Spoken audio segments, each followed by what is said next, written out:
Last night's debate between Donald Trump and Kamala Harris was well, I was going to say it was a heated exchange. It was an exchange which seemed very relaxed from the point of view of Kamala Harris, and Donald Trump looked increasingly distressed or lost.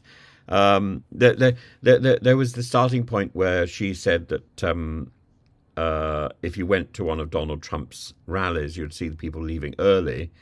And Trump came back with the great riposte. Well, people don't even go to your rallies. But then Trump started going on about people eating dogs, and the interviewer leapt in and said, "Well, there's no credible reports of pets injured or harmed in that area." And Trump says, "Well, I've seen it on the television." And Kamala Harris giggles, and then says, "Well, talk about extreme." Donald Trump, she says, has no plans for you. I'm offering you an opportunity economy. I'm not Joe Biden, and I'm certainly not Donald Trump. And again, she giggles. And it's the giggle, I think, which is the personalizing of this encounter. And she comes off so much better, so much more human than Donald Trump. So Trump amplified baseless conspiracy theories. These Venezuelan gangs, the Haitian migrants, which fit into his broader anti-immigration rhetoric. And Harris counters by emphasizing policy-driven solutions, such as bolstering border security and supporting a middle-class economy. She criticized Trump for his divisiveness, while Trump painted a grim picture of America's decline. And she positioned herself as the answer to the perceived chaos.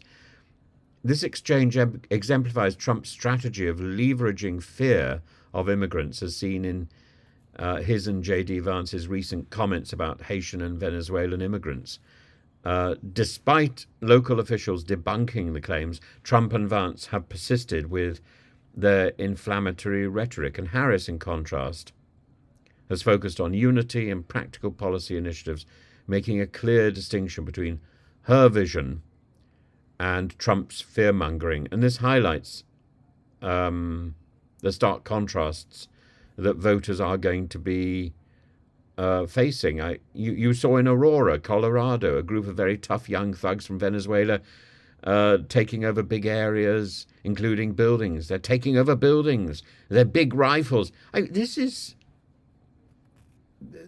is an element of madness in what Trump is saying,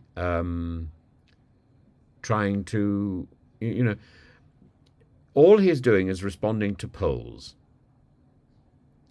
that suggest that Americans are concerned about a surge in migration, particularly across the US's southern border with Mexico.